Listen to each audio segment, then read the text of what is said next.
പല സ്റ്റാർട്ടപ്പുകളും പരാജയപ്പെടുന്നതിൽ പ്രധാനപ്പെട്ട കാര്യങ്ങളായിട്ട് എനിക്ക് തോന്നിയിട്ടുള്ള കുറച്ച് കാര്യങ്ങളാണ് ഞാൻ ഇന്ന് കമ്മ്യൂണിക്കേറ്റ് ചെയ്യുന്നത്. നിങ്ങളൊരു ബിസിനസ്സുകാരനാണെങ്കിൽ അതിലൊന്നാമത്തെ കാരണം എന്താണെന്ന് വെച്ചാൽ പൂർ ഫിനാൻഷ്യൽ പ്ലാനിങ് ആണ്.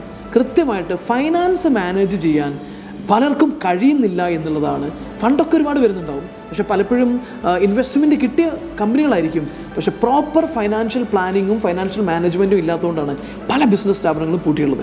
രണ്ടാമത്തെ റീസൺ എന്താണെന്ന് ചോദിച്ചു കഴിഞ്ഞാൽ നല്ല ഐഡിയ ഒക്കെയാണ്, നല്ല പ്രോഡക്റ്റാണ്, പക്ഷേ ടാർഗറ്റ് ഓഡിയൻസിലേക്ക് അത് കറക്റ്റായിട്ട് സിങ്ക് ചെയ്യാൻ പറ്റില്ല. ഒന്നുകിൽ ടാർഗറ്റ് ഓഡിയൻസിന് അതിനെക്കുറിച്ചുള്ള അവയർനെസ് കൊടുക്കുന്നതിൽ പരാജയപ്പെടുന്നു, അല്ലെങ്കിൽ നിങ്ങൾ പ്ലാൻ ചെയ്ത് വെച്ച സാധനം ടാർഗറ്റ് ഓഡിയൻസിന് ചിലപ്പോൾ ആവശ്യം ഉണ്ടാവില്ല. സോ ടാർഗറ്റ് ഓഡിയൻസിലേക്ക് അതിനെ കറക്റ്റായിട്ട് സിങ്ക് ചെയ്യാൻ പറ്റാത്തത് ഒരു പ്രധാനപ്പെട്ട പ്രശ്നമാണ്. മൂന്നാമത്തെ ഏറ്റവും മേജറായിട്ടുള്ള പ്രശ്നങ്ങളൊന്നാണ് ഫോക്കസ് ഇല്ലായ്മ. ബിസിനസ് തുടങ്ങുന്നവരെ ഭയങ്കര ഫോക്കസ് ഒക്കെ ആയിരിക്കും, പക്ഷെ തുടങ്ങി കുറച്ച് കഴിഞ്ഞ് കഴിഞ്ഞാൽ ഡിസ്ട്രാക്റ്റഡ് ആയി പോകും, ആവശ്യമില്ലാത്തിടത്തേക്ക് ഇൻവെസ്റ്റ് ചെയ്യാൻ പോകും.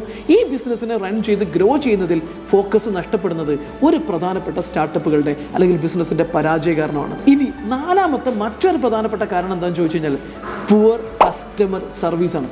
ഒരിക്കൽ വന്ന കസ്റ്റമർ പിന്നെ നിങ്ങളുടെ സ്ഥാപനത്തിനകത്തേക്ക് അല്ലെങ്കിൽ നിങ്ങളുടെ ബിസിനസ്സിലേക്ക് റിപ്പീറ്റ് ചെയ്ത് വരുന്നില്ലെങ്കിൽ നിങ്ങൾക്ക് കസ്റ്റമർ റിട്ടൈൻ ചെയ്യാൻ ആവശ്യമായിട്ടുള്ള സർവീസ് ഇല്ലാത്തതുകൊണ്ടാണ്.